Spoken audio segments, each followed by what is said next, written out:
Kumusta mga kaibigan? Sana ay palaging puno ng kaligayahan ang inyong mga araw.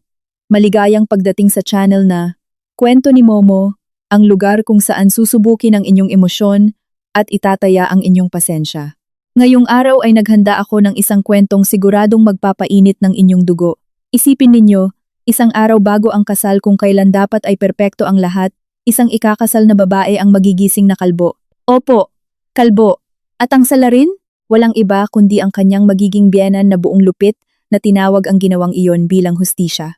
Imbes na ipagtanggol siya ng kanyang mapapangasawa, nagbitiw pa ito ng mga malulupit na salitang tumagos sa kanyang puso.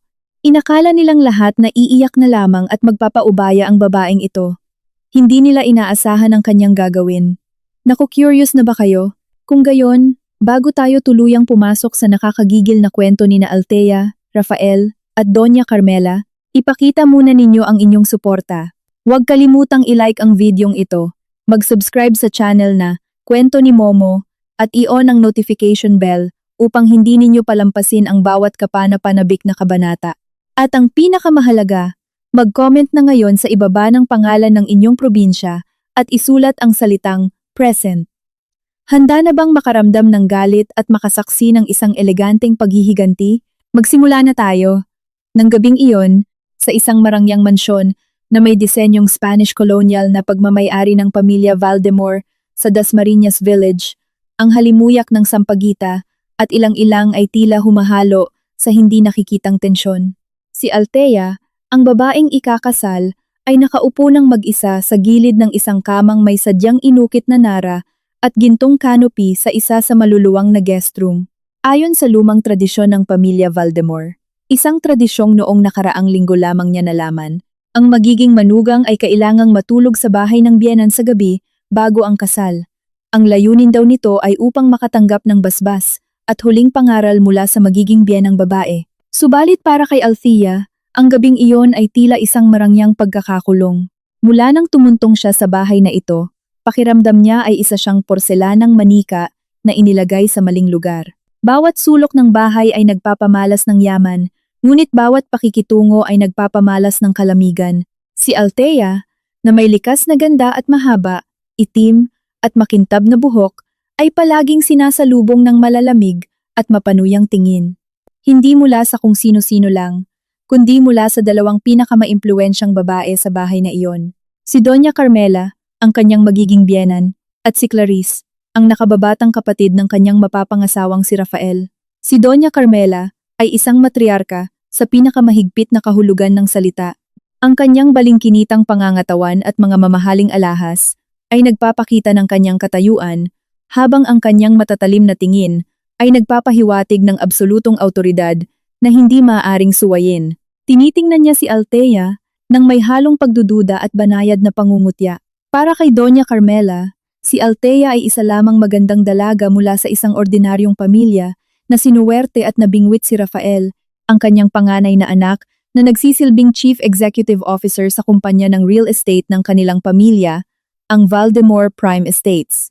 Palaging ipinapamukha ni Doña Carmela na ang kasal na ito ay isang biyaya para kay Althea at hindi baliktad. Palaging nilulunok ni Althea ang mga maaanghang na komentong iyon at itinatago sa pinakasulok ng kanyang puso alang-alang kay Rafael, ang lalaking kanyang minamahal o kahit papaano ay ang lalaking inaakala niyang magmamahal sa kanya. Sa kabilang banda, si Clarice, ang kanyang magiging hipag, ay ang apoy na palaging nagpapasimula ng gulo. Bilang isang sikat na interior designer na unti-unting nakikilala sa industriya, naiinggit si Clarice sa ganda ni Althea at sa atensyong ibinibigay ni Rafael sa kanya kahit gaano pa ito kaliit. Si Clarice ang pangunahing pinagmumulan ng mga nakakatawang ideya na kailangang sundin ni Althea, kabilang na ang biglaang tradisyon ng pagtulog na ito. Palaging naghahanap si Clarice ng pagkakataon upang hiyain si Althea mula sa pagpuna sa estilo ng pananamit ni Althea na itinuturing niyang masyadong ordinaryo hanggang sa pagpaparinig na hindi kakayanin ni Althea na pamahalaan ang ganito kalaking bahay. Nang gabing iyon, matapos ang isang formal at tahimik na hapunan, inihatid ni Doña Carmela si Althea sa guest room. Malamig at may awtoridad ang boses ng matanda. Kailangan mong matulog nang mahimbing ngayong gabi, Althea. Bukas ay isang malaking araw. Tandaan mo, Magiging miyembro ka na ng pamilya Valdemor.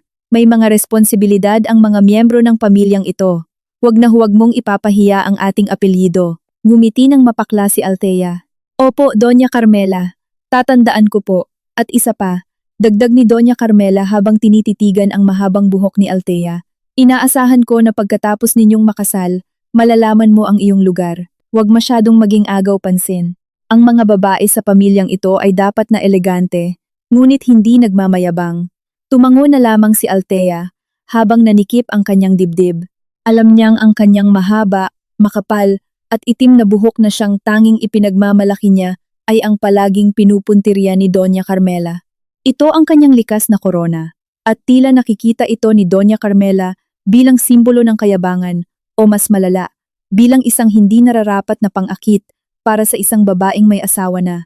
Pagkaalis ni Doña Carmela, agad inilabas ni Althea ang kanyang cellphone. Binuksan niya ang isang secure na application. Sa screen ng kanyang cellphone ay lumabas ang logo ng isang kumpanya na hindi kilala ng pamilya Valdemor, ang Titanium Builders Corporation. Ang kumpanyang iyon ay isang higante sa larangan ng konstruksyon, mas malaki at mas matatag kaysa sa Valdemor Prime Estates ni Rafael. At ang pinakagulat sa lahat, si Althea ang may-ari, tagapagtatag, at pangunahing direktor ng Titanium Builders. Ito ang lihim na plano ni Althea. Akala ni na Rafael at ng kanyang pamilya, kabilang na si Doña Carmela, na si Althea, ay isa lamang freelance na interior designer na kumukuha ng mga maliliit na proyekto. Hindi nila alam na ginugol ni Althea ang nakalipas na 5 taon sa pagbuo ng sarili niyang imperyo ng negosyo gamit ang isang alias at ang kanyang pinagkakatiwalaang abogado na si Attorney Buenaventura bilang kanyang kinatawan. Noong una, pinlano ni Althea na unti-unting ibunyag ang kanyang pagkakakilanlan pagkatapos ng kasal. Naniwala siya na ang yaman at kapangyarihan ay hindi kailangang ipagmalaki para makakuha ng respeto. Gusto niyang mahalin siya ni Rafael kung sino talaga siya. Gusto rin muna niyang magpakasal at siguruhin ang kanyang katayuan bilang asawa bago niya ilipat ang malaking bahagi ng mga asset ng kanyang kumpanya sa kanyang sariling pangalan upang maprotektahan ito ng batas ng kasal. Alam ni na Rafael at Doña Carmela na magpapasok si Althea ng malaking pondo sa kanilang kumpanya, ngunit inakala nilang ito ay mula lamang sa ipon ni Althea. Hindi nila inasahan na ang buong yaman ng Valdemor Prime Estates ay magiging isang maliit na proyekto lamang sa ilalim ng anino ng Titanium Builders Corporation. Madalas purihin ni Rafael ang kanyang sarili dahil nagawa niyang akitin ang isang babaeng magdadala ng sariwang pondo na inakala niyang maliit lamang. Tinawagan ni Althea ang kanyang matalik na kaibigang si Janice. Hello Janice, pabulong na sabi ni Althea dahil nag-aalala siyang may makarinig sa kanya. Hindi na talaga ako komportable rito. Tinatrato nila akong parang saling pusa. Bakas ang pag-aalala sa boses ni Janice sa kabilang linya. Althea, sinabi ko na sa iyo na huwag mong sundin ang kalokohang tradisyon na iyan. Napaka-toxic nila. Dapat ay ipinagtatanggol ka ni Rafael. Si Rafael? Abala siya sa pag-aayos ng listahan ng mga bisita. Sabi niya, gusto lang daw ng mommy niya ang pinakamabuti para sa amin. Sundin ko na lang daw. Huminga ng malalim si Althea. Gusto ko na lang matapos ang araw na ito, Janice. Gusto ko nang dumating ang bukas, at pagkatapos nating makasal, magsisimula na akong kumilos.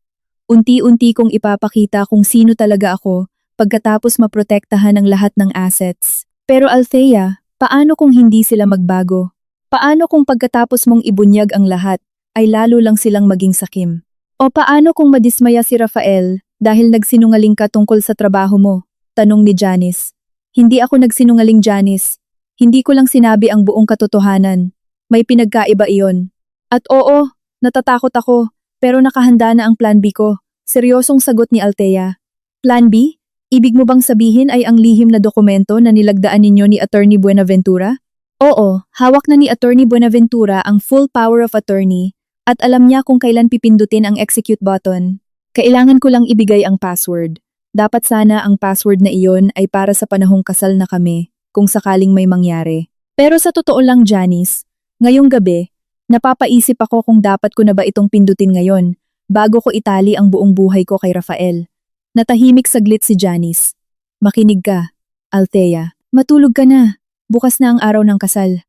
Kung gagawa pa sila ng isang malaking pagkakamali bago ninyo mabigkas ang inyong mga sumpa, pindutin mo na ang button. Huwag mong sayangin ang oras mo sa mga taong hindi nagpapahalaga sa iyo.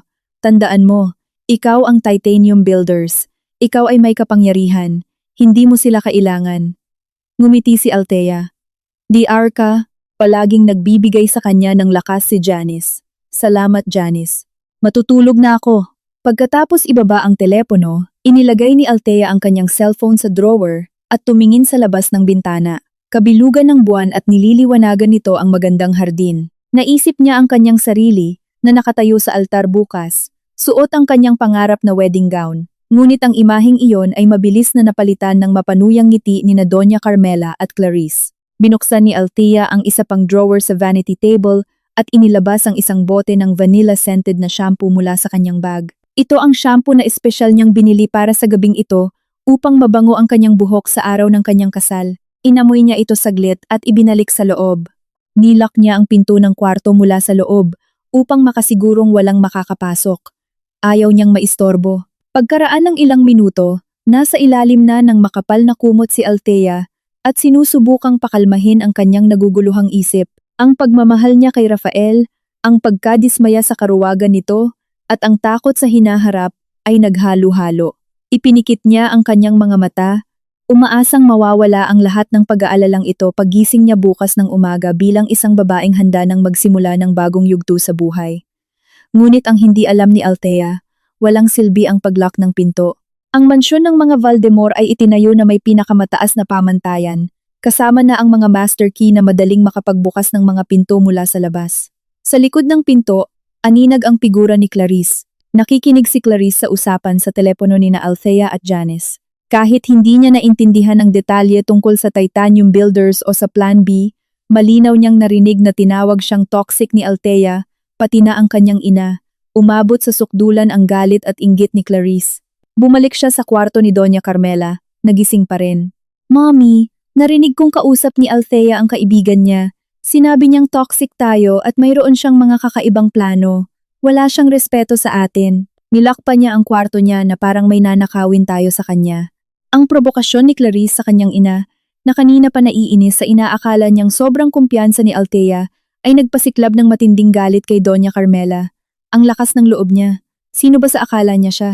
Papasok sa pamilya natin nang walang dala at may gana pa siyang tawagin tayong toxic. Naglakad-lakad si Doña Carmela.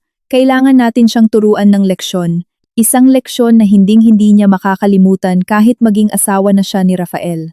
Kailangan niyang malaman na sa bahay na ito, ang dangal ng pamilya ay mas mataas kaysa sa kanyang ganda o pansariling kayabangan. Mapanlin lang na tiningnan ni Doña Carmela si Clarice. Clarice, alalahanin mo ang mahaba niyang buhok na iyon. Iyon ang kaisa-isang ipinagmamalaki niya. At iyon din ang umakyat kay Rafael. Kailangan natin itong putulin. Ipapakita natin sa kanya na walang halaga ang pisikal na ganda rito. Nagulat si Clarice sa ideya ng kanyang ina, ngunit mabilis din siyang ngumisi. Pero mommy, bukas na ang kasal niya. Iyon na nga, ito ang magiging tunay na hustisya. Kailangan niyang malaman na pumunta siya rito hindi para sambahin, kundi para magsilbi at sumunod. Nandito siya para hubugin natin. Gagawin natin ito ngayon habang tulog siya. Hindi niya ito mapapansin hanggang umaga. Kunin mo ang matalas na gunting sa hardin doon sa bodega. Utos ni Doña Carmela gamit ang mariing boses. Dahil sa adrenaline na dulot ng masamang balak, mabilis na kumilos si Clarice. Inilabas ni Doña Carmela ang duplicate key ng guest room at pareho silang gumalaw sa nakakatakot na katahimikan, tila dalawang anino na ipinadala ng dilim ng gabi. Palihim na pumasok sina Doña Carmela at Clarice sa kwarto ni Althea. Ang liwanag ng buwan na pumapasok mula sa bintana ay nagbigay tanglaw sa maaliwalas na mukha ni Althea habang natutulog. Mukha siyang anghel. Mommy, magagalit si Kuya Rafael, bulong ni Clarice. Si Rafael? Masusunod sa atin si Rafael pagkatapos nito. Iisipin niya, ginawa ito ni Mommy para sa ikabubuti natin, para turuan ang isang masunuring asawa, mapang-uyam na sagot ni Doña Carmela. Bilis, Clarice, putulin mo ang buhok niya mula sa anit. Huwag kang mag-iiwan kahit isang hibla. Sa nanginginig ngunit nasasabik na mga kamay, sinimulang igalaw ni Clarice ang matalas na gunting sa ibabaw ng ulo ni Althea. Ang mahina at pigil na tunog ng paggupit ay ang tunog ng pagkawasak ng dangal, habang ang mahaba, itim, at makintab na buhok na hinahangaan ng marami ay bumabagsak sa sahig sa isang nakakaawang bunton. Medyo napadaing si Althea sa kanyang pagtulog, ngunit mabilis na diniinan ni Doña Carmela ang kanyang balikat at bumulong ng mga huwad na salita ng pag-alo. "Shh! Matulog ka na, Hija. Magandang panaginip lang iyan." Si Doña Carmela mismo ang kumuha sa natitirang bahagi ng buhok sa kabilang banda. Mabilis silang nagtrabaho nang may nakakatakot na presisyon. Pagkalipas ng 15 minutos, tapos na ang maruming trabaho. Ang ulo ni Althea ngayon ay naiwan na lamang na makinis na anit.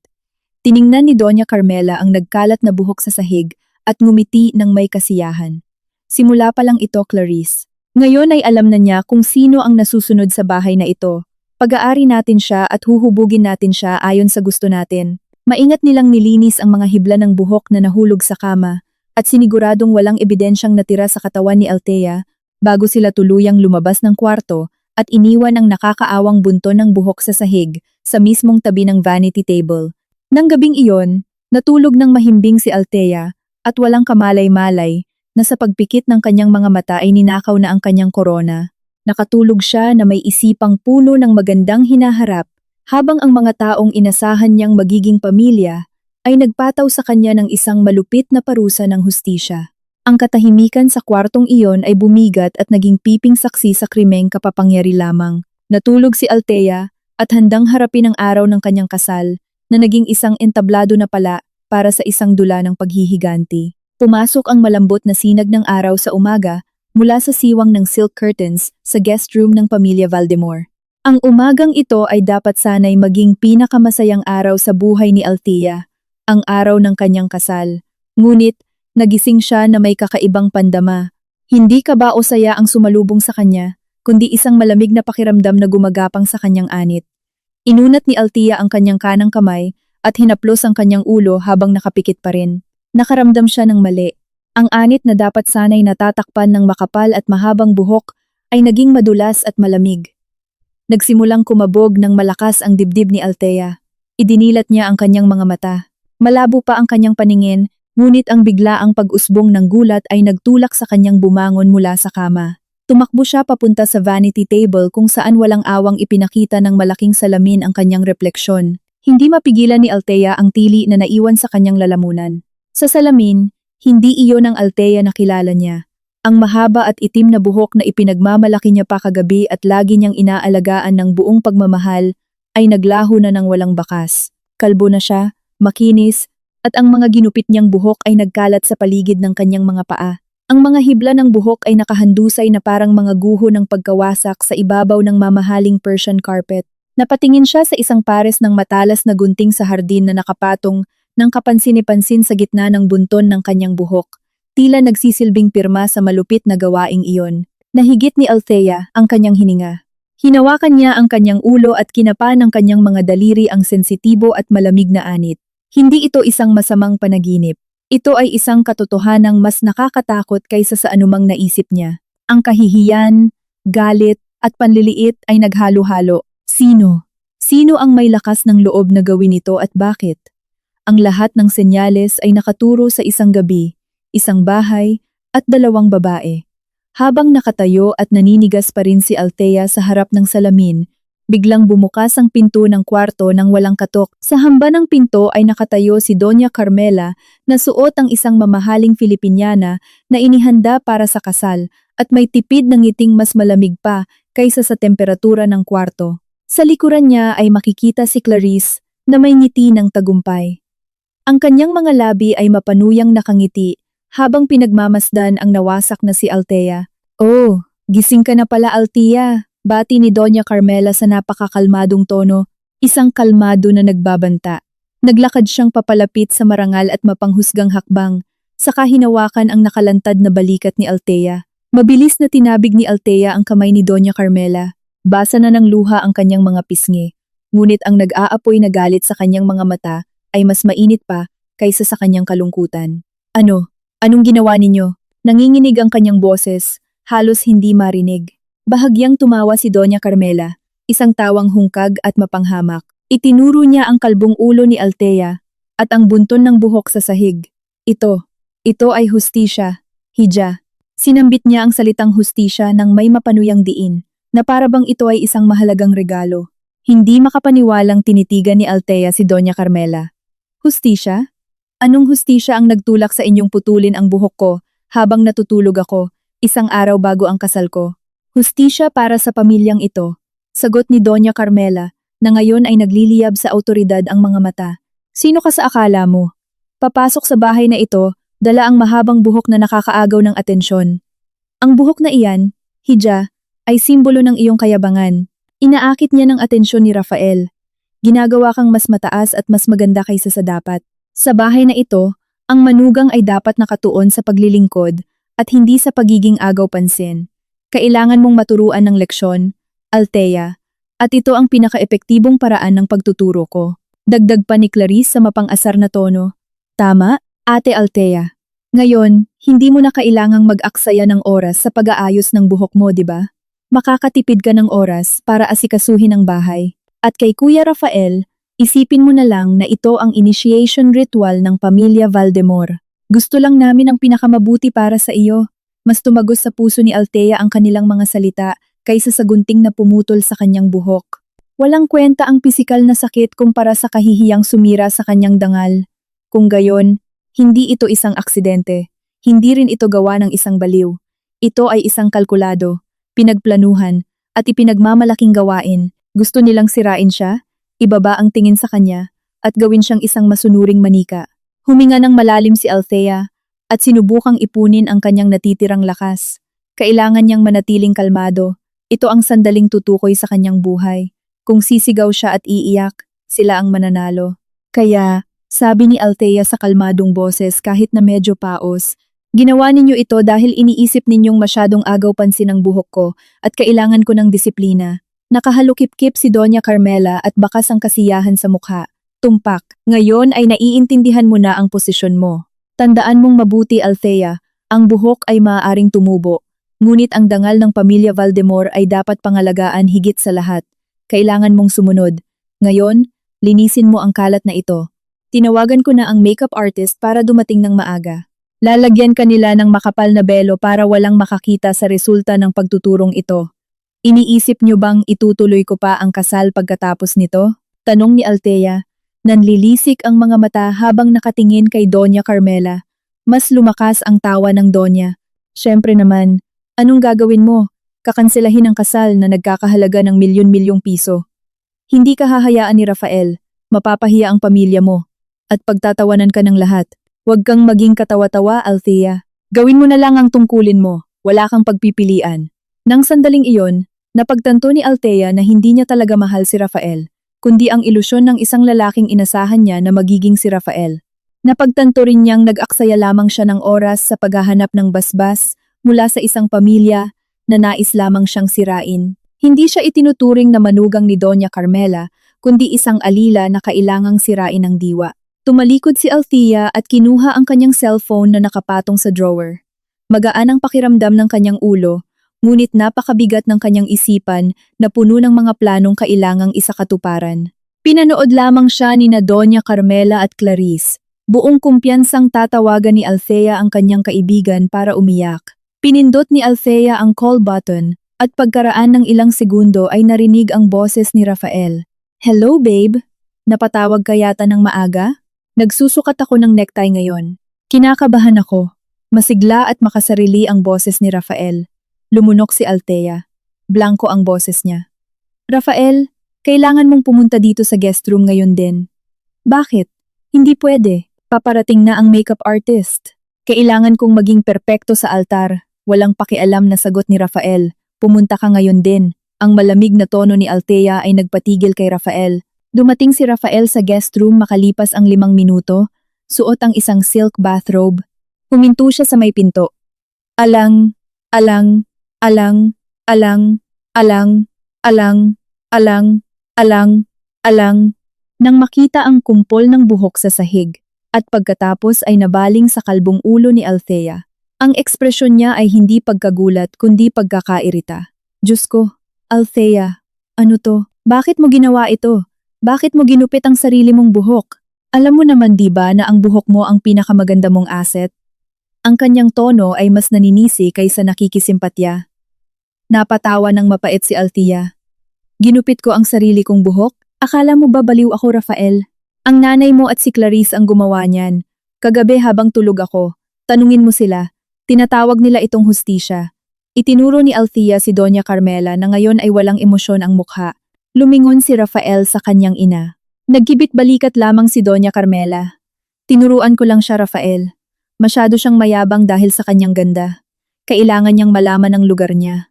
Tutubo rin ulit ang buhok niya. Muling tumingin si Rafael kay Althea. Huminga siya ng malalim na para bang si Althea ay isang hindi mahalagang problema na nakakasira sa kanyang malalaking plano. Lumapit siya kay Althea, ngunit hindi niya ito niyakap. Hinawakan lamang niya ito sa magkabilang balikat ng naiilang. Babe, tingnan mo ako, sabi ni Rafael, ngunit hindi siya nakatingin sa mga mata ni Althea. Talagang mahigpit si Mommy, pero ginawa niya ito para sa ikabubuti natin. Makinig ka.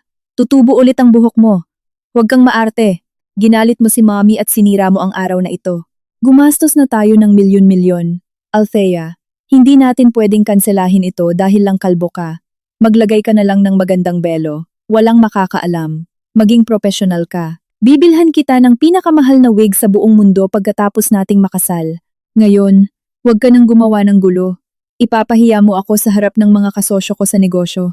Ang mga salitang huwag kang maarte at ipapahiya mo ako ang naging huling pako na bumaon sa puso ni Althea. Ang pag-ibig, pag-asa, at lahat ng kanyang huling pagdududa ay naglaho ng parang bula. Hindi lang duwag si Rafael, siya ay isang makasariling lalaki na ang tanging iniisip ay ang kanyang imahe at pera. Isang lalaking handang isakripisyo ang dangal ng kanyang mapapangasawa, alang-alang sa pagsunod sa kanyang ina at sa imahe niya sa mata ng ibang tao. Inalis ni Althea ang mga kamay ni Rafael sa kanyang balikat, tuyo ang kanyang mga mata sa luha. Ngayon ay tipid siyang ngumiti. Isang napakadelikadong ngiti.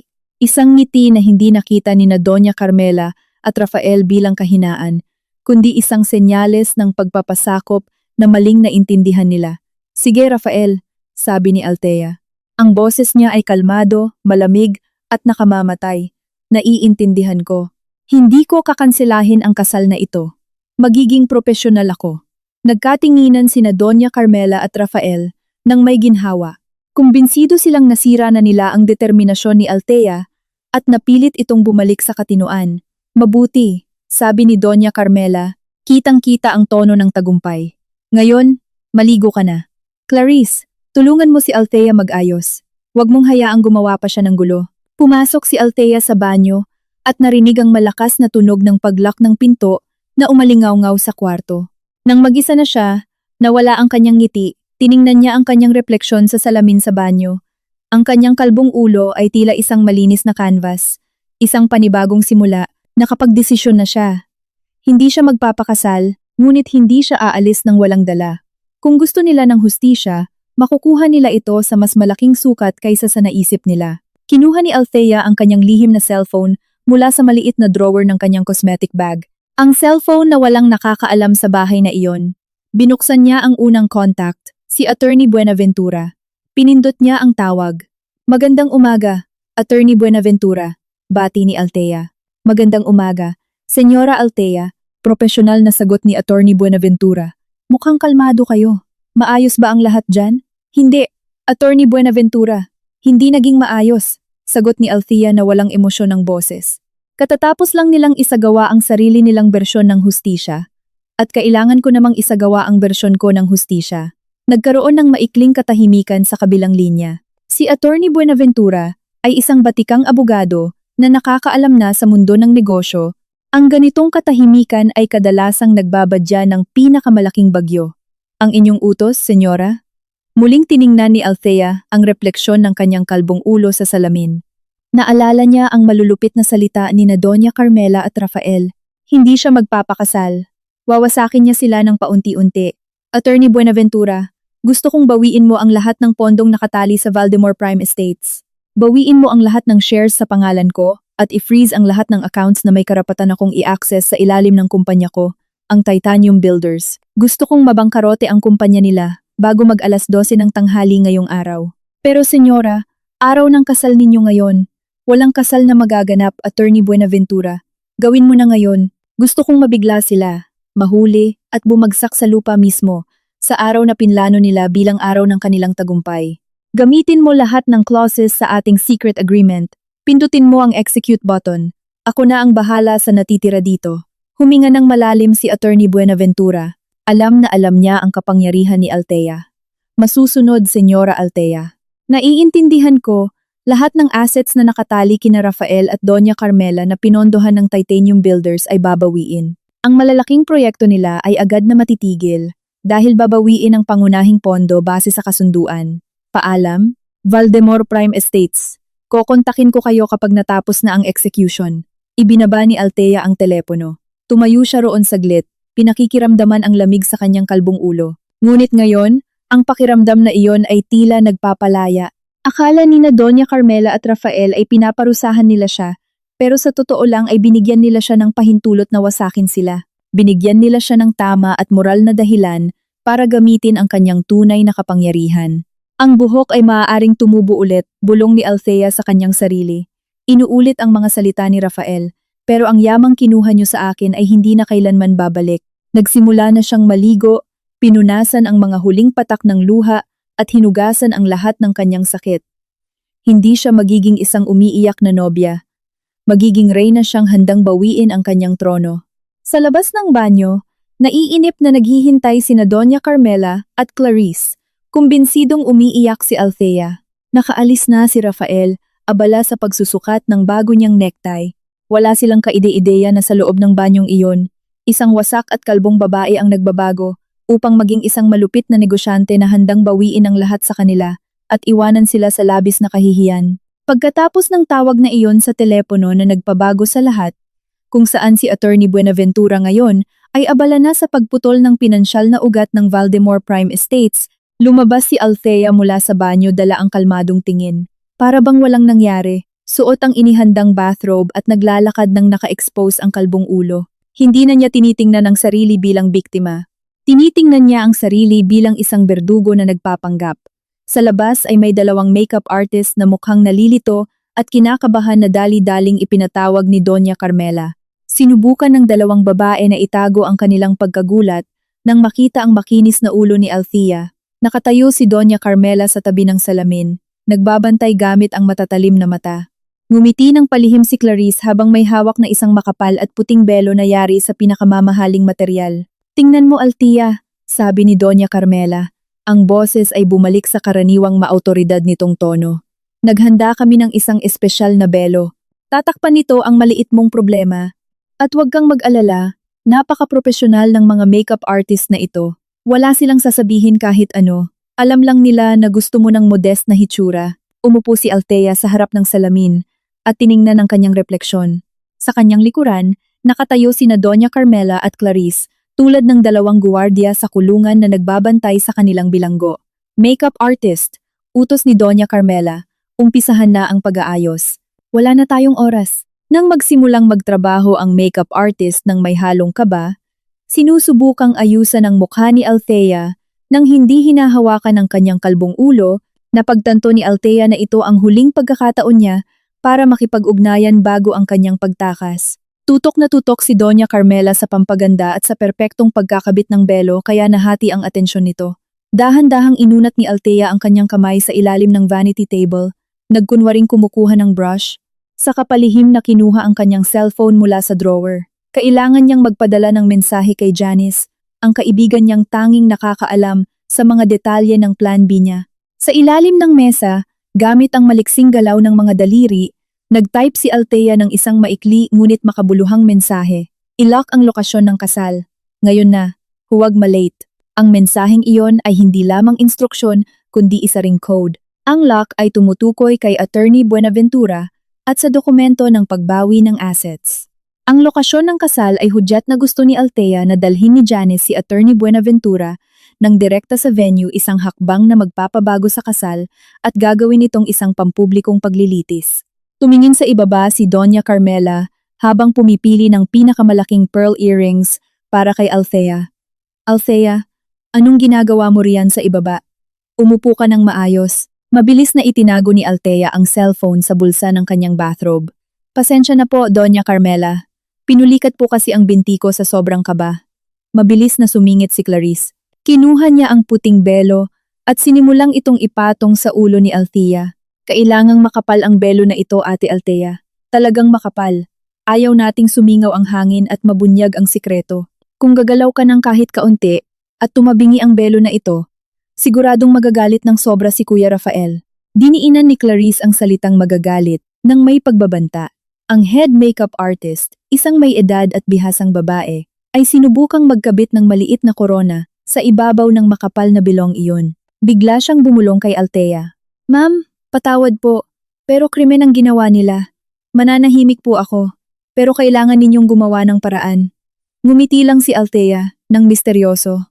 Nakita maging ng mga estranghero ang kawalang katarungang ito, ngunit nagbulag-bulagan si Rafael, ang mapapangasawa niya, habang hinahayaan sina Clarice at Doña Carmela na magtalo kung paano ikakabit ang belo para magmukhang natural at elegante sa ibabaw ng kalbong ulo na iyon. Tiningnan ni Althea ang kanyang relo. Halos 8:00 na ng umaga. Alam niyang sinimulan na ni Attorney Buenaventura ang pagpapatupad ng pag-withdraw ng pondo. Sa loob ng 2 oras, magsisimula ng gumuho ang Valdemor Prime Estates. Naisip ni Althea na kailangan na niyang makalabas ng bahay na ito bago pa mapansin ni na Doña Carmela at Rafael na nagpapanggap lamang siyang sumusunod. Kailangan niya silang iwan nang may kumpiyansang matutuloy pa rin ang kasal. Doña Carmela, pag-aabala ni Althea sa kanilang pagtatalo tungkol sa belo. Nasusuka po ako. Pwede po ba akong pumunta saglit sa banyo? Gusto ko lang po maghilamos bago dumating ang wedding gown. Nagduda si Doña Carmela, ngunit ayaw din niyang sumuka si Althea sa wedding gown nito.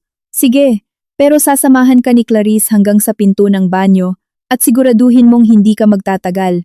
Wala na tayong oras. Tumango si Althea. Tumayo siya upang siguraduhing nakatakip ang bulsa ng kanyang bathrobe kung nasaan ang cellphone.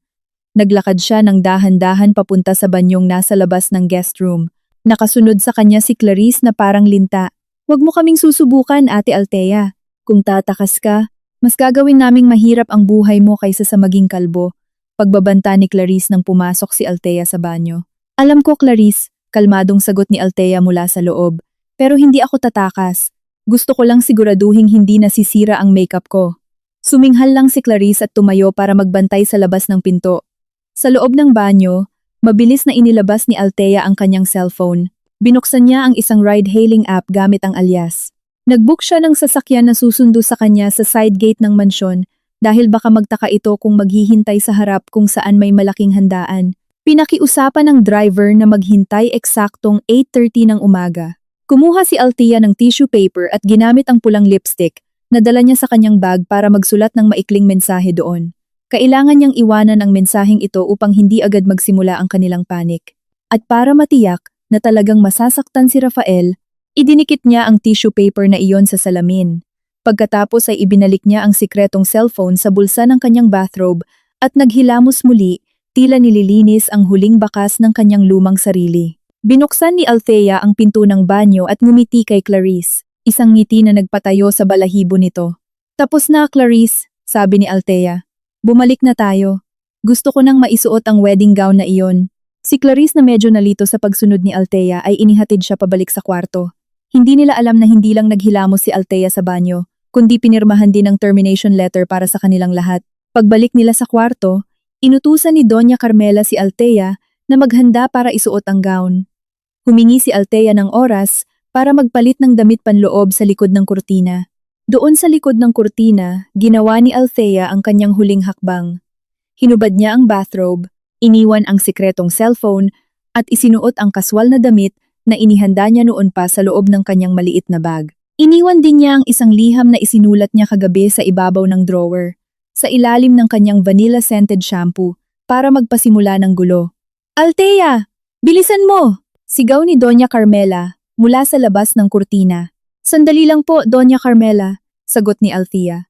Kinuha niya ang kanyang maliit na bag na naglalaman ng wallet, susi ng sasakyang gagamitin niya para tumakas mula sa likod ng bahay at mahahalagang dokumento. Itinali niya ang bag sa kanyang baywang, nakatago sa ilalim ng manipis na nightgown na isinuot niya kanina. Lumabas si Althea mula sa kurtina. Nakadamit na siya, ngunit hindi ng wedding gown. Suot niya ang plain silk nightgown katulad ng suot niya kagabi. Bakit iyan pa rin ang suot mo? Handa na ang wedding gown mo. Inis na sabi ni Doña Carmela. Pasensya na po, Doña Carmela. Sagot ni Althea habang naglalakad patungo sa bintana ng kwarto.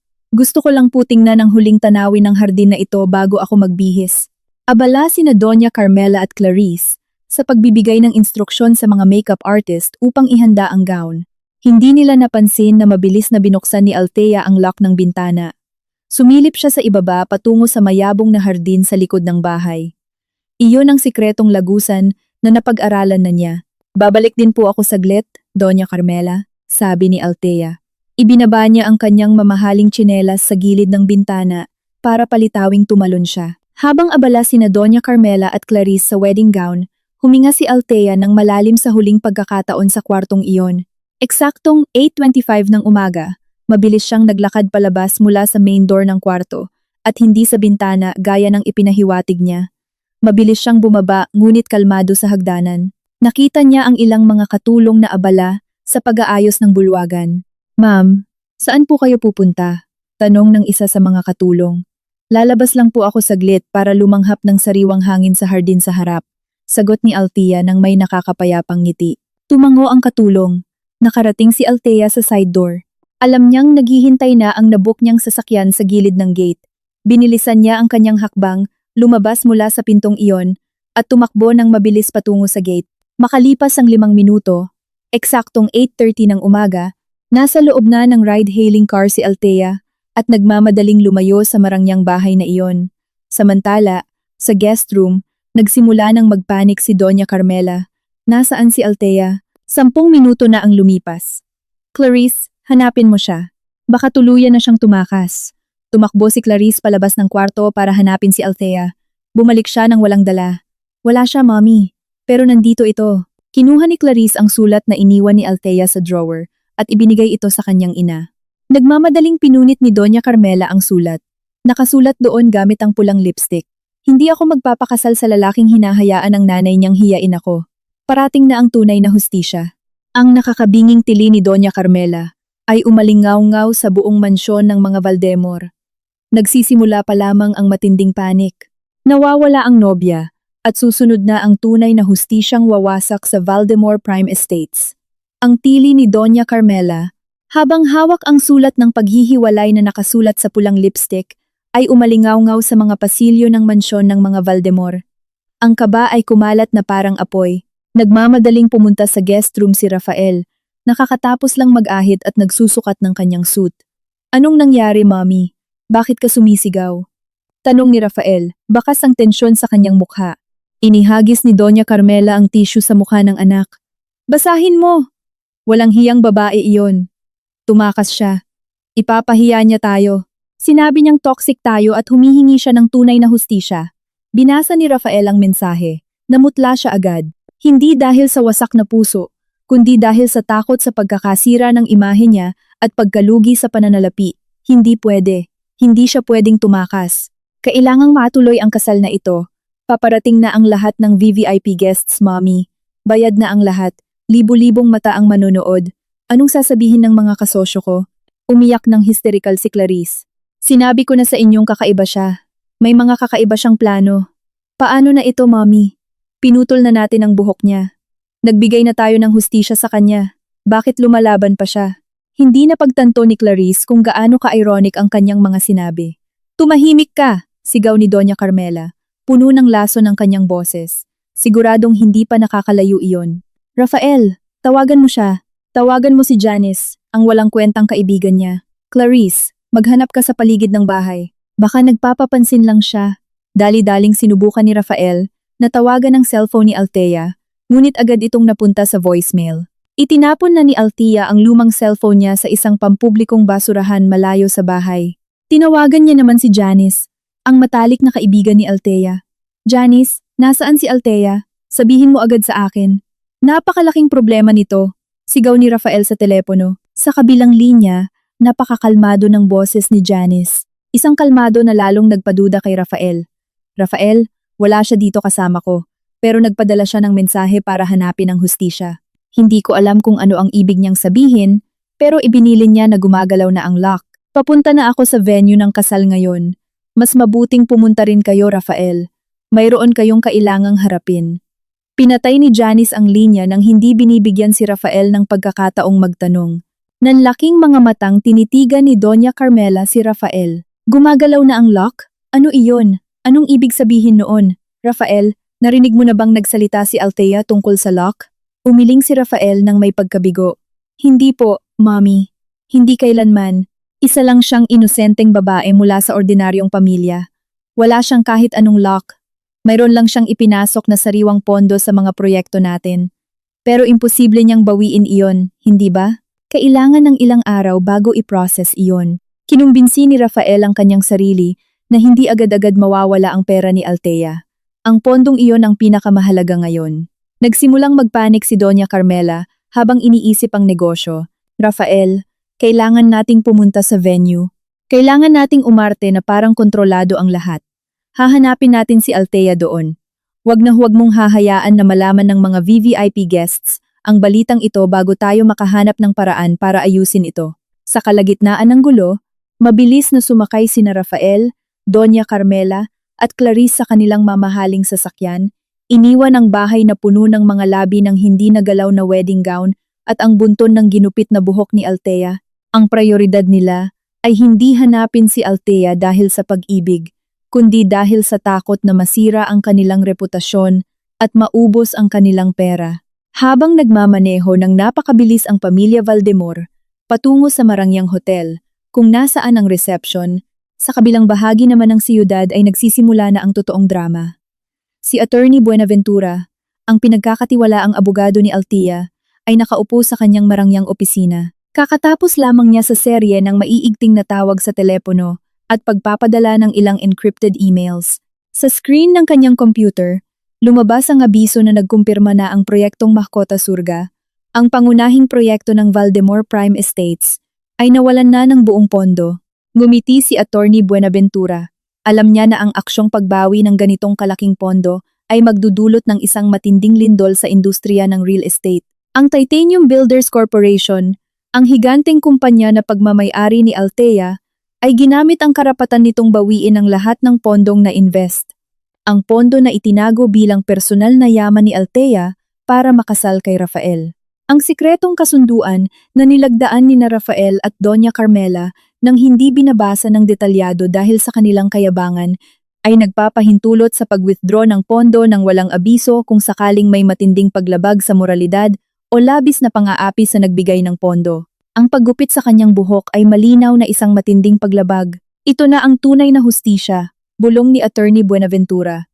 Kinuha niya ang kanyang itim na briefcase, isinilid ang mga mahahalagang dokumento na nagdedetalye ng pagmamay-ari ng Titanium Builders, mga ebidensya ng paglilipat ng pondo, at ang sikretong kasunduan. Kasabay nito, dumating na si Althea sa isang tagong penthouse sa gusali ng Titanium Builders kasama si Janice. Suot ni Althea ang isang eleganteng blazer at slacks. Mukha siyang isang batang CEO na handang sumabak sa digmaan. Si Janice, pagkatapos marinig ang lahat ng kwento at makita ang kalbong ulo ni Althea, ay napailing na lamang. Nasiraan na sila ng bait, Althea. Nararapat lang sa kanila ito, sabi ni Janice habang niyayakap si Althea. Hindi ko kailangan ng wig. Gusto kong makita nila ako. Haharap ako sa kanila bitbit ang ulong ito, sabi ni Althea habang pinagmamasdan ang sarili sa salaming bintana. Ang kalbong ulo na ito ay parang korona ng katapangan. Ito ang magsisilbing paalala kung gaano sila kababaw. Pupunta ako sa venue ng kasal. Dadalo ako sa emergency meeting nila. Inabutan siya ni Janice ng maliit na earpiece. Nasa venue na si Attorney Buenaventura, Althea. Siya na ang mag-aayos ng lahat. Nagdala rin siya ng ilang importanteng tao mula sa Securities and Exchange Commission para siguruhing legal at mabilis ang proseso. Kailangan mo lang magpakita sa tamang oras at babagsak sila. Tumango si Althea. Panahon na para sa tunay na hustisya. Samantala, dumating na sina Rafael, Doña Carmela at Clarice sa venue. Isang marangyang ballroom na puno ng mga mamahaling bulaklak at dekorasyon. Subalit tahimik ang bulwagan at may kakaiba sa atmosfera. Nagbubulungan na ang mga bisita. Sa entablado ay walang altar, kundi isang podium na may mikropono. Sa harap ng podium ay nakatayo si Attorney Buenaventura, kasama ang kanyang itim na briefcase at ilang mga lalaking nakasuot ng suit na hindi nila kilala. Nagmamadaling pumasok sina Rafael, Doña Carmela, at Clarice habang suot pa rin ang kanilang mga damit para sa kasal. Attorney Buenaventura, tanong ni Rafael na naguguluhang naglakad palapit. Ano to? Nasaan si Althea? Bakit ka nandito? At sino sila? Itinuro ni Rafael ang mga lalaking nakasuot. Ngumiti ng kalmado si Attorney Buenaventura. Ang kanyang tingin ay tumatagos kay Rafael. Magandang tanghali, Ginoong Rafael, Doña Carmela.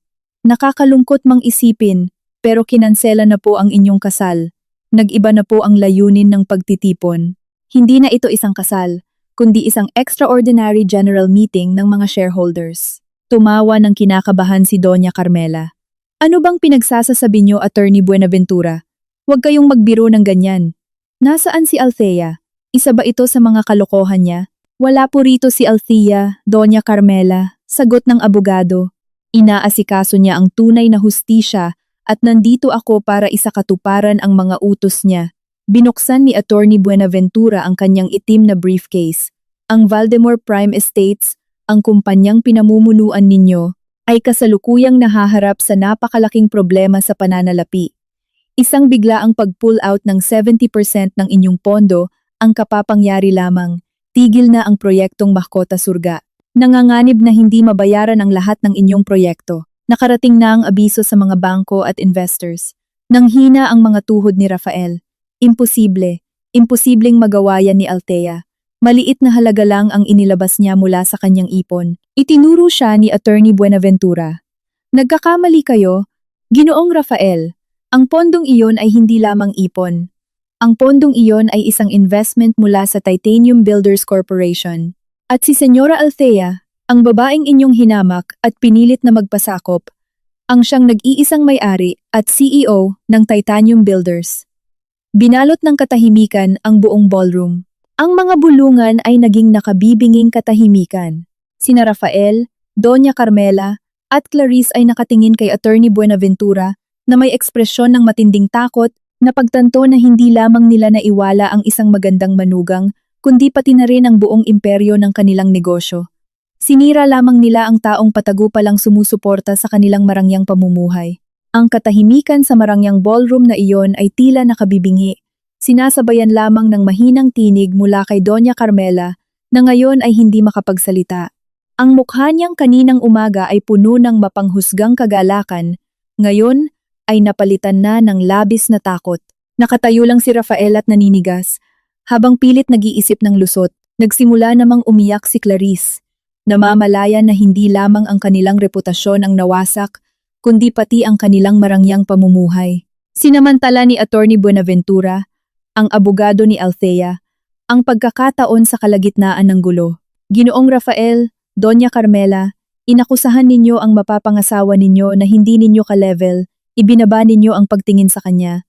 At ang pinakamatindi, nilabag ninyo ang moral na kasunduan na malinaw na nakasulat sa inyong investment agreement kasama ang Titanium Builders Corporation. Ngayon, dapat ninyong tanggapin ang kapalit nito. Biglang sumugod papunta sa unahan si Rafael. Namumula ang kanyang mga mata. Kasinungalingan yan. Isa ka lang murang abogado na binayaran ni Althea para takutin kami. Walang kumpanya si Althea. Ipon lang ang meron siya. Nasaan siya? Palabasin niyo siya. Pakakasalan ko siya ngayon din. At matatapos na ang lahat ng ito. Eksaktong sa paghiyaw ni Rafael ng paghahamon na iyon, bumukas ang pangunahing pinto ng ballroom na may malakas na kalabog. Napatingin ang lahat sa pinto, nakatayo sa pintuan.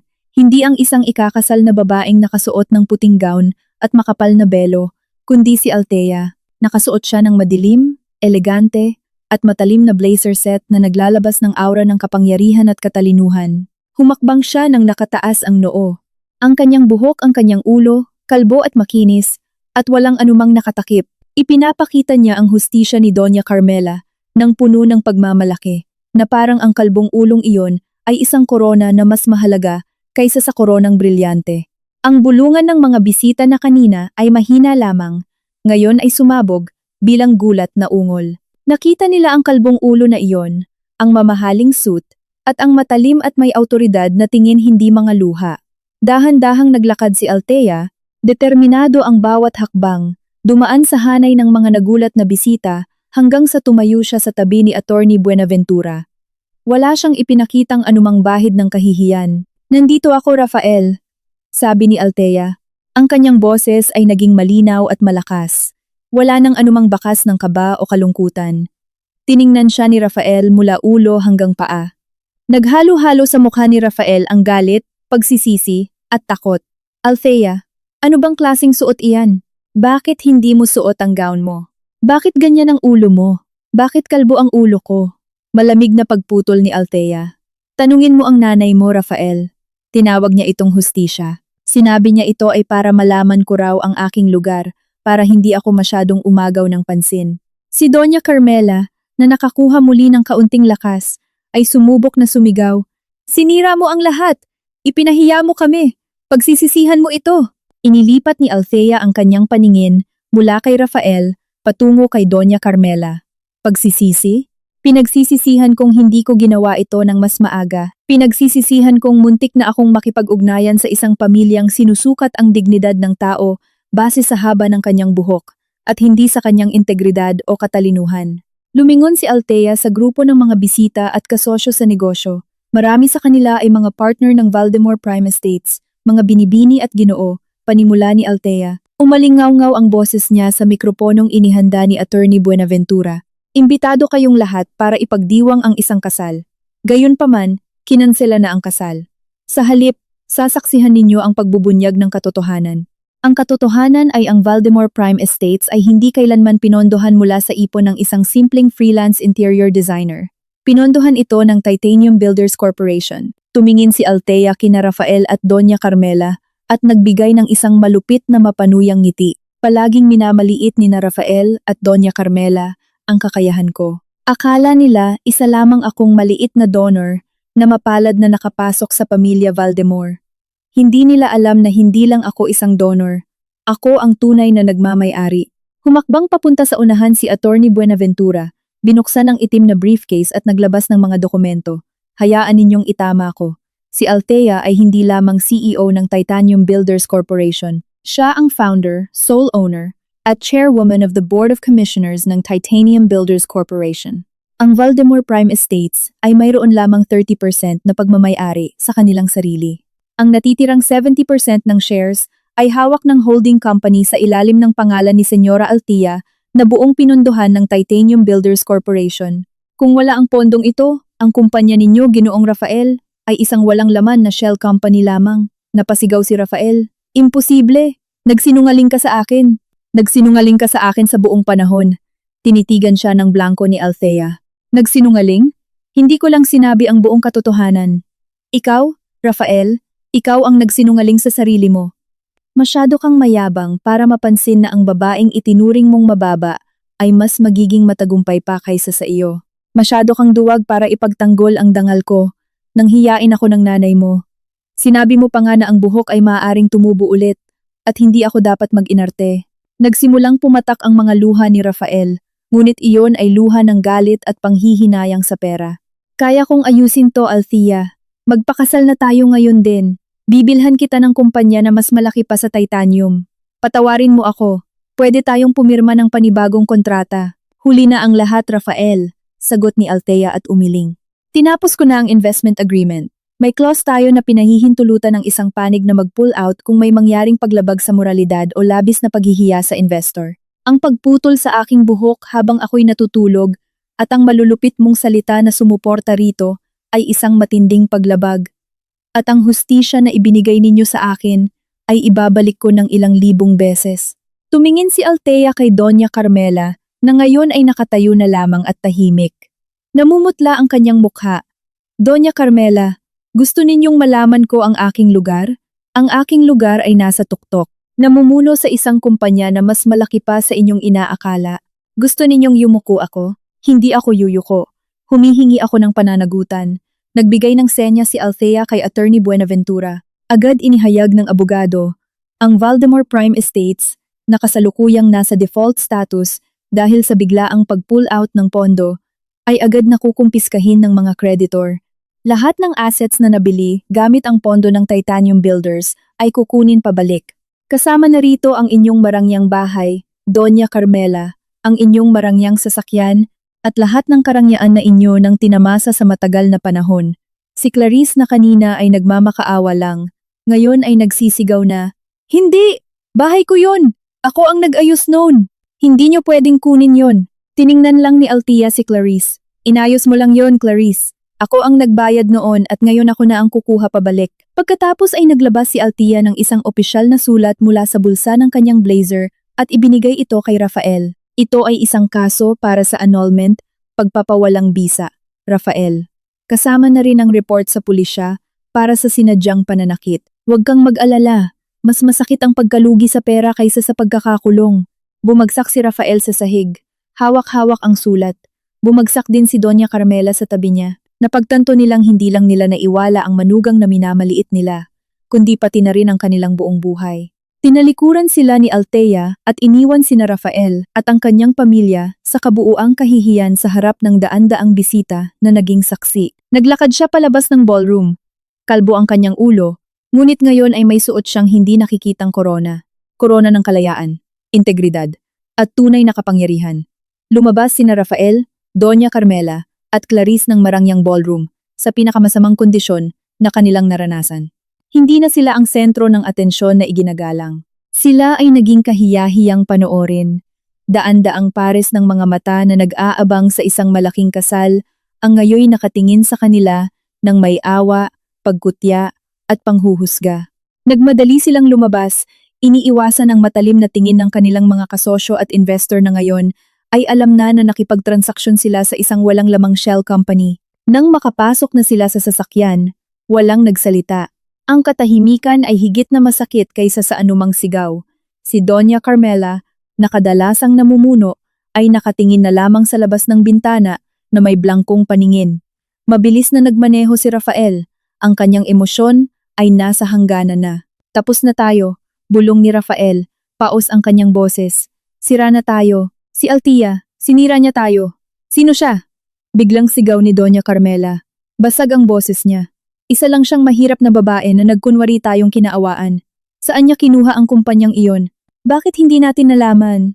Dahil iyon sa kayabangan natin?"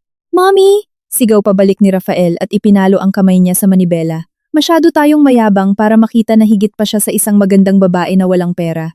Hindi natin sinuri ang detalye ng kasunduan niya. Ang tiningnan lang natin ay ang numerong ipinangako niya. Akala natin naloloko natin siya. Pero sa totoo lang, siya ang kumokontrol sa atin buong panahon." Si Clarice, na nakaupo sa likod, ay nagsimulang humikbi. "Naiinis ako sa kanya. Ako ang pinaka-naiinis sa kanya. Sisirain ko ang buhay niya. Ako ang tumahimik ka, Clarice." Sigaw ni Doña Carmela na lumingon ng masama. Ikaw at ang kalokohang ideya mo na gupitin ang buhok niya. Iyon ang nagsimula ng lahat. Kung hindi ka lang gumawa ng problema, manugang pa rin natin siya. Mayaman pa rin tayo." Sa pagkarinig sa bintang na iyon, lalong naging hysterical si Clarice. Nagbangayan ang pamilya Valdemor sa loob ng kanilang marangyang kotse, na marahil, maya-maya lang ay hindi na sa kanila. Eksaktong pagkakataon na iyon, tumunog ang cellphone ni Rafael, isang numerong hindi niya kilala. "Hello?" Sagot ni Rafael na may masungit na tono. "Ginoong Rafael Valdemor, ako po ay mula sa Bank of Wealth Properties." Ang boses sa kabilang linya ay malamig at mariin. "Natanggap namin ang abiso ng pinakamalaking withdrawal ng pondo mula sa account ng proyektong Mahkota Surga. Lahat ng operasyonal na pondo at garantiya ng bangko ay na-freeze na.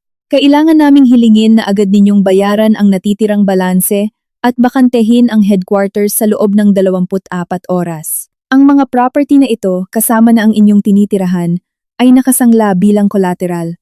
Nabitiwan ni Rafael ang kanyang cellphone na nahulog sa sahig ng sasakyan. Ang kanyang pamumutla ay naging halos abo. Kinuha nila ang opisina at ang bahay natin." Bulong ni Rafael na halos hindi marinig ang boses. Hindi pwede." Kinuha ni Doña Carmela ang cellphone ni Rafael at tiningnan ang screen na nagpapakitang naputol na ang linya. Ang bahay na iyon ay pamana ng pamilya. 30 taon na tayong nakatira doon. Hindi ito makukuha ni Althea. Hindi siya ang kumuha, Mommy. Mapait na tawa ni Rafael. Ang bangko ang kumuha. Nakasangla ang bahay na yon nung humingi tayo ng malaking utang para sa proyektong Mahkota Surga. Ang proyekto na pinondohan ng Titanium Builders. Ngayon, wala na ang pondong yon, wala na ang collateral natin. Umikot ang sasakyan, at iniatras ang intensyon nilang bumalik sa bahay ng parang walang problema dahil alam nilang wala silang babalikan. Minaneho nila ang sasakyan papunta sa law firm ni Attorney Buenaventura, ang tanging lugar na sa tingin nila ay makapagbibigay ng sagot. Gayunpaman, sa harap ng malaking gate ng law firm, may nakadikit ng paalala ng pagkumpiska sa pinto.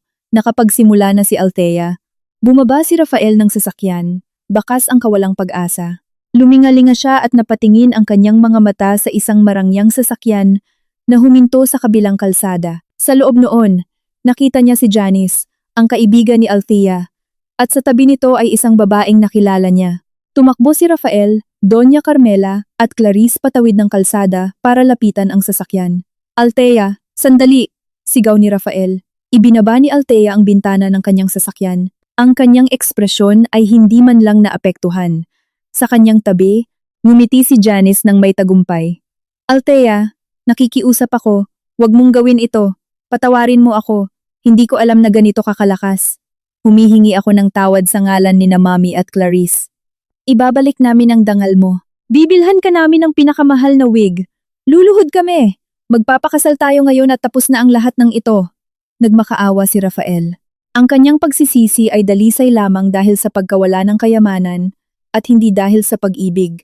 Tinitigan lamang siya ni Althea ng blanko. Hindi mo ako mahal, Rafael. Mahal mo ang pera ko. Mahal mo ang apelyidong Valdemor. At mahal mo ang ginhawa na ibinigay ko sa'yo nang hindi mo nalalaman. Ang buhok ay maaaring tumubo ulit, sabi mo. Ngayon, hahamunin kita. Tutubo pa ba ang yaman mo, Rafael? Hahanapin ko. Magtatrabaho ako ng mabuti. Gagawin ko. Biglang pinutol ni Doña Carmela si Rafael. Althea, nakikiusap ako bilang isang ina. Magiging mahirap kami. Wala kaming matitirhan. Mapapahiya kami. Kaaawaan mo kami. Kaaawaan? Binalik ni Althea at inangat ang kanyang balikat na suot ang eleganteng blazer. Nasaan ang inyong awa nang ginupit niyo ang buhok ko? Nasaan ang awa mo nung sabihin ni Rafael na wag akong mag-inarte? Gusto niyo ng hustisya, at ngayon ay tinatanggap niyo ito. Nawalan kayo ng bahay, opisina, at ari-arian. Nawalan lamang ako ng buhok, ngunit nakuha ko muli ang aking dignidad at tunay na kapangyarihan. Pagkatapos, inabot ni Althea ang makintab na business card ng Titanium Builders Corporation kay Rafael. Tawagan mo si Attorney Buenaventura para mag-set ng schedule para sa turnover ng lahat ng properties ninyo. Mula ngayon, wala kayong pag-aari kundi ang nasirang pangalan ng Valdemor. I-enjoy nyo ang hustisyang kayo mismo ang lumikha. Sinara ni Althea ang bintana ng sasakyan at hindi nagbigay ng anumang pagkakataon pa. Marahang umandar ang sasakyan. Iniiwan sina Rafael, Doña Carmela, at Clarice na ngayon nakatayo na lamang sa gilid ng kalsada, tinitignan ang kayamanan na lumalayo sa kanila na wala silang magawa. Napagtanto nila na sa araw na dapat ay marangyang kasal, sila ay nawalan ng lahat, inalis ng isang babaeng minamaliit nila na akala nila ay hindi nababagay sa pamilya nila. Ang pagkalugi ng pera ay totoo, nakakapinsala, at hindi maiiwasan.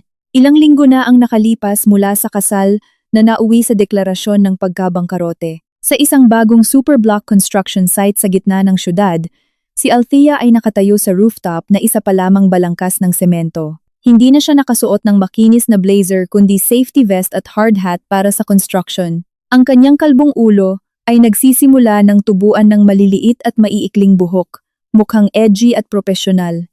Sa tabi niya ay si Janice, ang kanyang tapat na kaibigan na nakangiting may halong pagmamalaki. Sa kanilang harapan ay ang tanawin ng malawak na lungsod at sa ibaba nila ay may isang malaking billboard na nagsasabing bagong headquarters ng Titanium Builders Corporation, proyekto ng tunay na hustisya.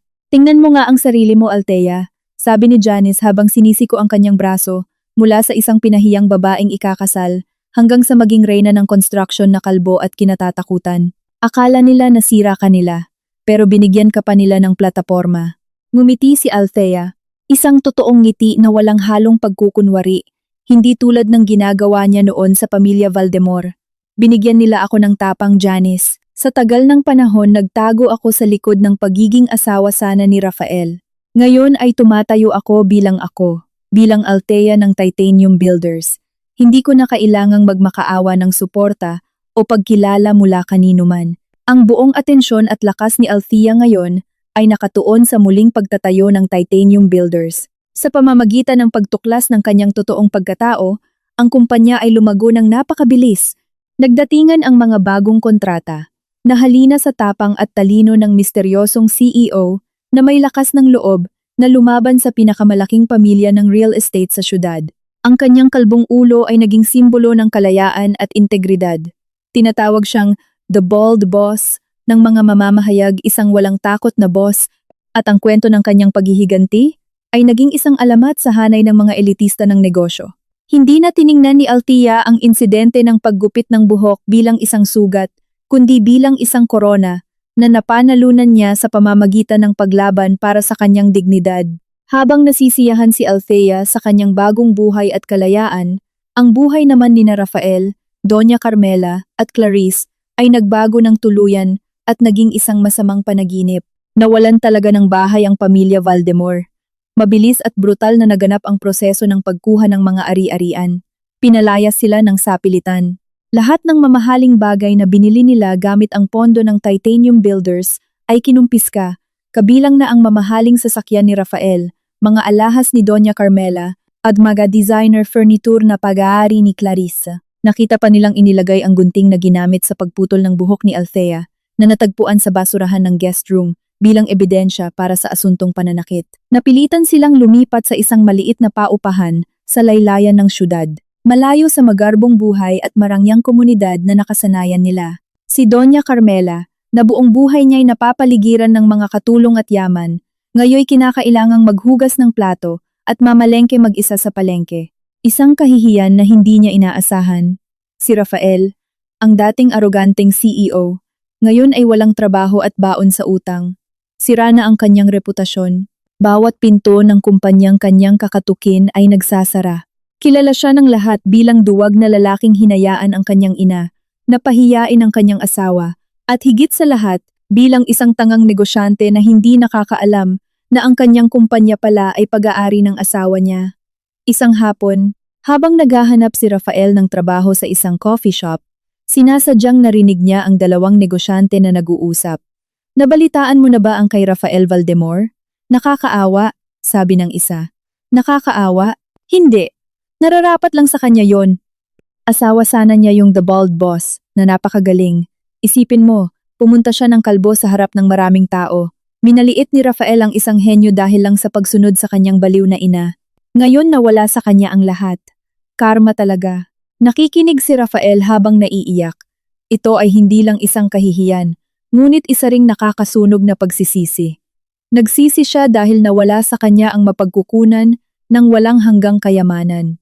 Nagsisi siya na hindi niya nakita ang ginto sa kanyang harapan. Hindi siya nagsisisi na sinaktan niya si Althea. Nagsisisi siya na nakagawa siya ng maling desisyon. Samantala, sa masikip na paupahan na iyon, lalong lumala ang relasyon ni na Doña Carmela at Clarice. Sinisisi ni Doña Carmela si Clarice sa ideya ng pagputol ng buhok ni Althea. Kasalanan mo to, Clarice. Kung hindi ka lang naiinggit sa kanya, may bahay pa rin sana tayo. Hindi na sana ako titira sa maruming lugar na to. Sigaw ni Doña Carmela na ngayoy mukhang tumanda na at pagod. Tinutulungan lang kita, Mommy. Kayo ang nag-utos sa akin na kumuha ng gunting. Kayo ang nagsabi na yun ang hustisya. Inggit lang kayo sa buhok ni Althea. Sagot ni Clarice na ngayon ay kailangang magtrabaho bilang kahera sa isang maliit na tindahan upang pambayad ng renta. Ang pag-aaway nila ay naging pang-araw-araw ng eksena. Nawala na ang kanilang marangyang pamumuhay, at kung walang marangyang pamumuhay, wala na rin ang pag-ibig o katapatan na nagbubuklod sa kanilang pamilya. Isang araw, tinawagan ni Janice si Althea. Althea, nakita ko si Clarice. Nagtatrabaho siya sa isang murang tindahan ng mga damit. Mukhang wasak siya. Tumahimik lamang si Althea. Janice, hindi ko na gustong marinig pa ang tungkol sa kanila. Nakuha na nila ang gusto nila. Hustisya. Ngayon, ang atensyon natin ay nasa Titanium Builders. Kailangan nating ipanalo ang Mega City Project, ang proyektong naisa ng kunin ng Valdemor Prime Estates. Gayunpaman, sa kanyang puso ay alam niya na kahit nagawa niya ang kanyang paghihiganti, mahaba pa rin ang proseso ng healing. Ang kanyang kalbong ulo ay naging araw-araw na paalala sa kanya tungkol sa pagkakanulo. Ayaw na niya ng drama. Gusto lamang niya ng katahimikan, tapang, at tagumpay na binuo niya mismo. Nagsara na siya ng pinto sa kanyang nakaraan, subalit ang mga natitirang bakas ng pagkasira ng mga Valdemor ay nanatili sa hangin. Ngayon, ang buhay ni Rafael Valdemor ay nasa loob na ng sirkulo ng pagkabigo. Mula nang mabangkarote ang Valdemor Prime Estates, ang araw-araw niya ay paglaban-laban sa kahihiyan. Nagpasa na siya ng daan-daang job applications at inilagay ang sarili niya sa ibaba upang hilingin ang tulong ng kanyang mga kasamahan at kilala noon, ngunit palaging tinatanggihan. Ang kanyang masamang reputasyon, dulot ng pagbubunyag ng nangyari sa araw ng kasal niya, ay nauna pa kaysa sa kanya. Isang araw, nakakita si Rafael ng isang job ad. Naghahanap ng senior project manager ang isang higanteng construction company, ang Titanium Builders Corporation. Ang sweldo ay napakalaki, at ito ay isa sa mga trabaho na alam niyang kaya niya. Hindi niya namalayan kung gaano ka-ironic ito. Hindi niya alam na Titanium Builders ang ginagamit na alias ng babaeng binaliwala niya noon. Ito ang huling pagkakataon ko. Bulong ni Rafael sa sarili, habang inaayos ang kaniyang lukot na damit sa maliit niyang paupahan. Pagkatapos dumaan sa ilang yugto ng online interview, na mahigpit at sikreto ang proseso, sa wakas ay pinatawag na si Rafael para sa final interview. Gaganapin ito sa bagong bukas na magarbong headquarters na matatagpuan sa sentro ng lungsod sa Bonifacio Global City. Dumating si Rafael sa lobby, kabadong umaasa sa kanyang pagkakataon. Napakaraming bago at magagandang bagay doon, mas higit pa kaysa sa lumang opisina niya. Giniya siya ng assistant papunta sa conference room sa itaas. Sabi ng assistant, Sir Rafael, makikipag-usap po sa inyo mamaya ang aming CEO para sa final interview ninyo. Nakadama ng ginhawa si Rafael. Umaasang isang matandang lalaking seryoso ang CEO ng Titanium Builders Corporation. Inisip niya na hindi siya makikilala ng boss. Umupo siya upang ikalma ang sarili. Inihanda ang kaniyang sagot na magkukumbinsi sa malaking boss. Pagkabukas ng pinto, lumingon si Rafael at tumayo. Subalit, lahat ng nakahandang sagot niya at kayabangan niya ay naglaho kasabay ng hangin pagkakita kung sino ang taong pumasok. Nakatayo sa kaniyang harapan, bitbit ang isang matibay at nakakatakot na aura ng kapangyarihan si Althea. Nakasuot ng puting eleganteng suit si Althea na lalong nagpalitaw ng kaniyang kutis. Ang kaniyang buhok ay tumubo bilang isang maikli, makabago, at chic na piksikat. Mapapansin ang tapang at kakayahan mula rito. Hindi sa buhok ni Althea nakatingin si Rafael kundi sa matalim, nakakapanalo, at malamig nitong tingin na tila ba nakatingin lamang sa isang langgam. Hindi makapagsalita si Rafael. Bumuka ang bibig niya, namulat na mutla at nanginginig ang kaniyang mukha. Si Althea, ang the bald boss, ay dahan-dahang lumakad sa upuan kaharap niya.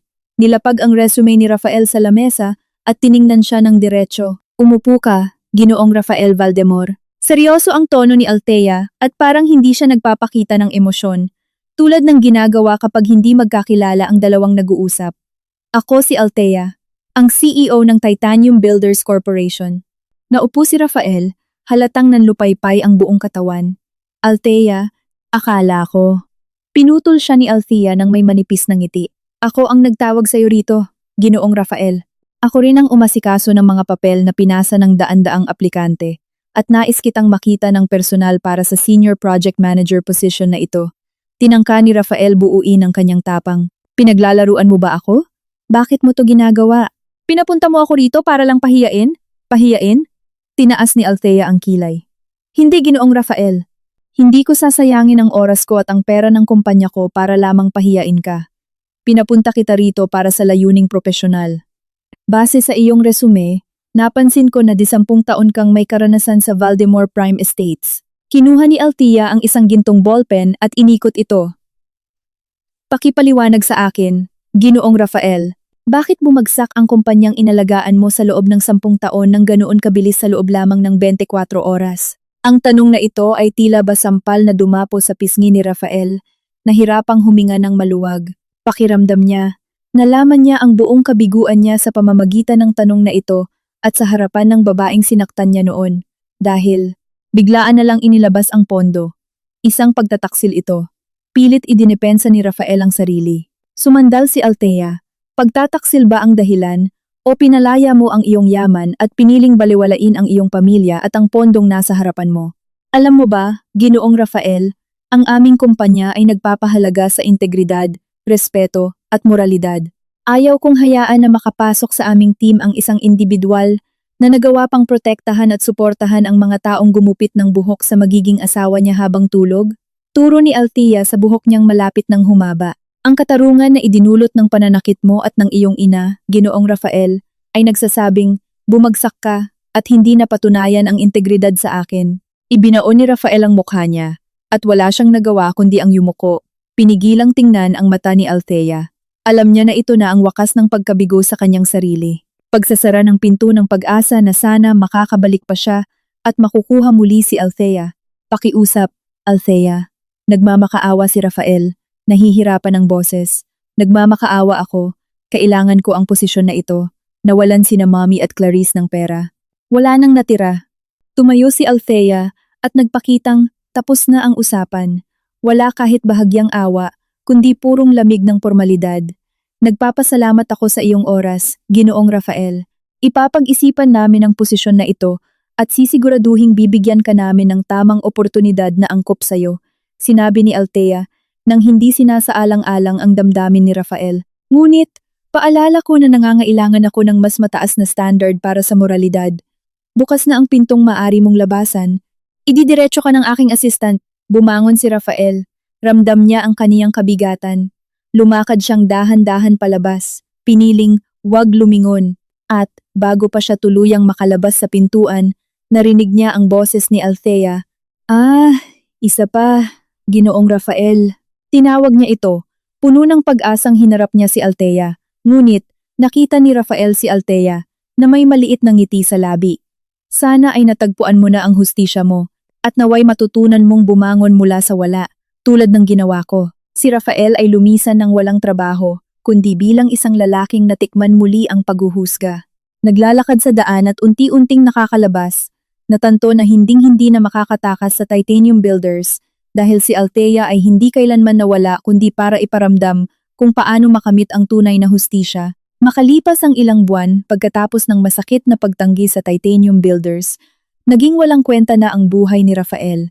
Hindi na siya nagmamalasakit sa nawalang karangyaan.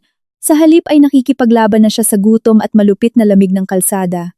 Naninirahan sa maliit na boarding house, malayo sa kaniyang ina at kapatid na lumipat, nang dahil hindi na rin kinayang magbayad ng upa.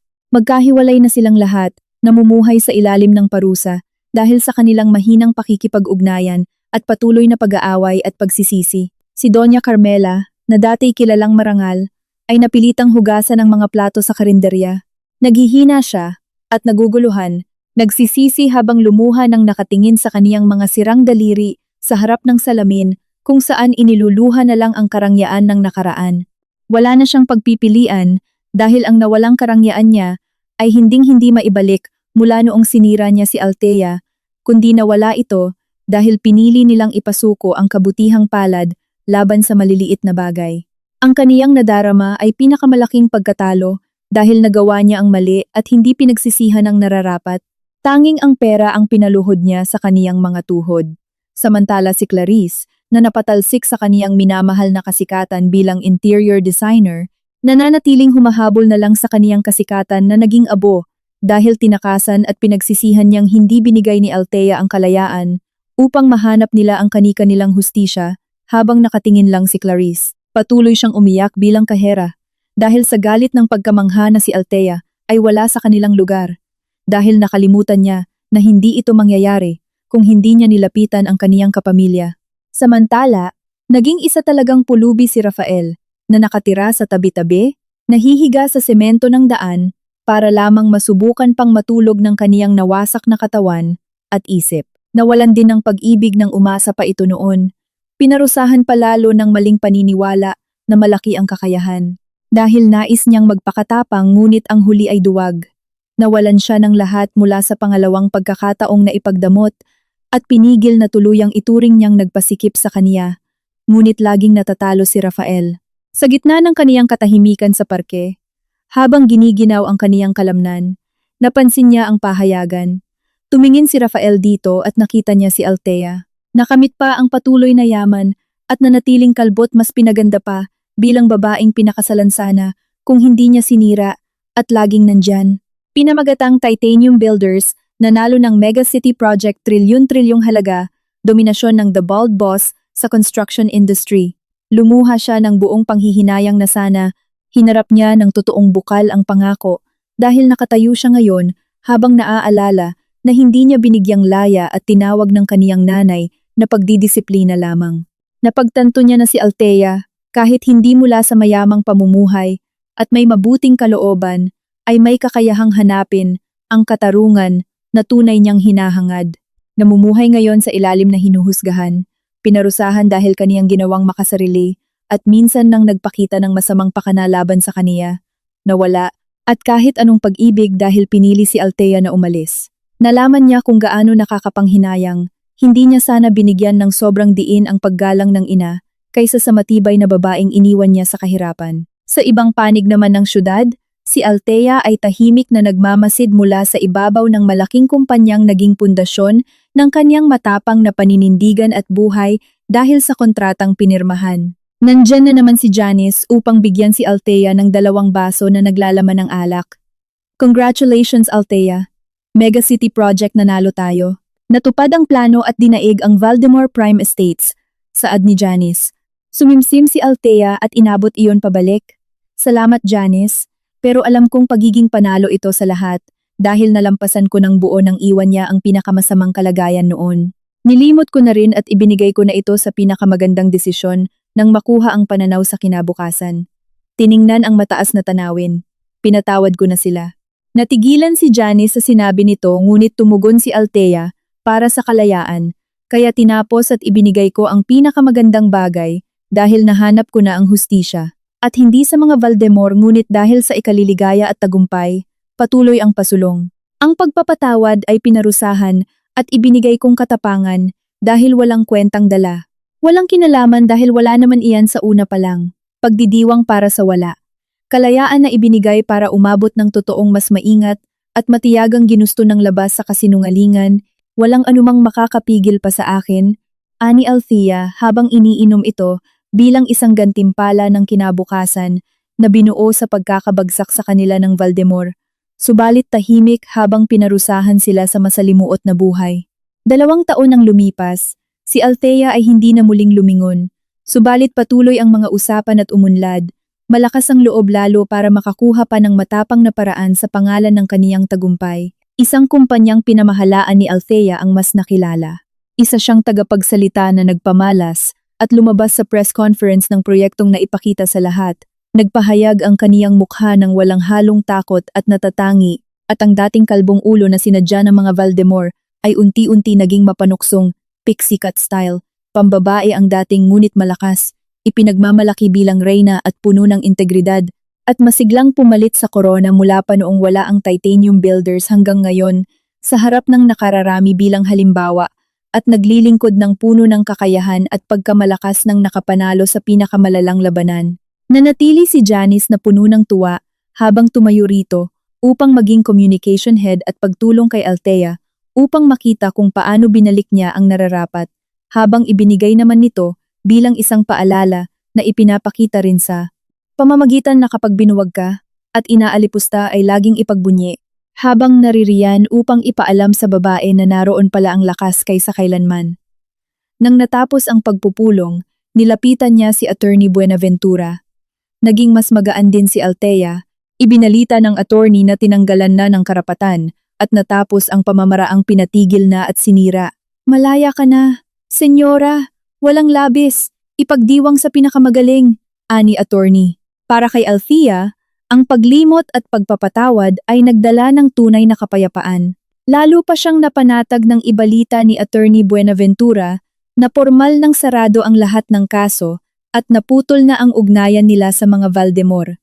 Ngayon, handa na siyang humakbang pasulong ng walang dalang anumang bigat sa puso. Sa isang lugar sa bayan ng Maynila na inalipusta rin bilang bahagi, bumagsak din si Doña Carmela hindi dahil sa kalusugan kundi nababaliw dahil sa kasiraan ng kaniyang minahal, dahil sa matinding stress na sinira niya. Naguguluhan at nilipad ng dahan-dahang tumatangis nang mapanood na napatalsik sila sa sariling kababawan ng kayabangan nang dahil sa nakita sa TV si Althea bilang sikat at pinakamagaling kaysa nung una para pahiyain. Natanto ni Doña Carmela ang nasayang katarungan sa buhok bilang kawalang kwenta Dahil nainggit pala siya kung pinanatiling tapat niya nang labis ang pinagsisisihan. Ngunit nanatili si Althea bilang pinakasikat. Samantala, si Clarice ay tuluyan ng hinamak at nilayuan ng mga taong dati niyang kasama. Dahil hindi matanggap ang matinding kahihiyan at pagkawala ng yaman, ibinaon niya ang kanyang sarili sa pag-inom ng alak.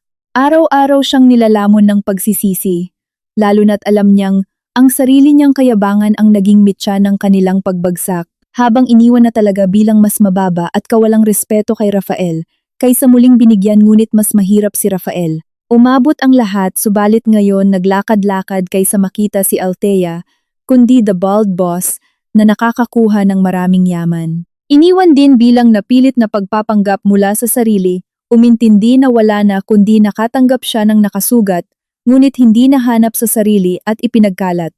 Nang magkamali na ang pera lang at hindi binuhay ang sarili, nawasak ang buhay, ngunit ang nanatiling buhay, kundi tunay na pusong pag-asa na sana at nakasira. Habang patungo sa opisina, napadaan si Althea at naipit sa isang pulang ilaw. Pagtingin niya sa kalye ng tulay, nakita niya ang lalaking madumi at nagmamakaawa. Tumingin sila habang nagkaintindihan. Nakatingin si Rafael ngunit nanatili kundi bilang mas lalong nakatago at kinabahan kaysa noon. Hiyang-hiya nang malamang nandoon siya. Lumayo si Rafael ng tingin at alam na nakuha at nanalo ni Althea na ang naipong tunay. Napatingin muli at alam na, ipinaalala dahil pinayagan ng pagtingin na natapos at ang kapalaran at tuluyang hinayaan ang pagiging madamot. Nagbago sa berde ang ilaw. Pinalipas niya na ang dating minamahal. Tumingin na hindi at wala na si Althea na mas nalampasan sa kabila ng hinayaang maiwan, nakalabas at nanatiling magtagumpay habang sumulong kaysa sa dati na naiwasan ngunit patuloy, nanatili kundi umayos kaysa pinanatiling nakalipas na pagputol sa kalayaan ng matagumpay. Subalit binigyan at binuhay muli ni Althea dahil siya ay malaya na. Patuloy siyang lumaban at hindi pinalampas ang anumang pagkakataon. Isang paalala na ang mga taong hindi marunong magpahalaga at rumespeto ay siya ring babagsak at magsisisi sa huli.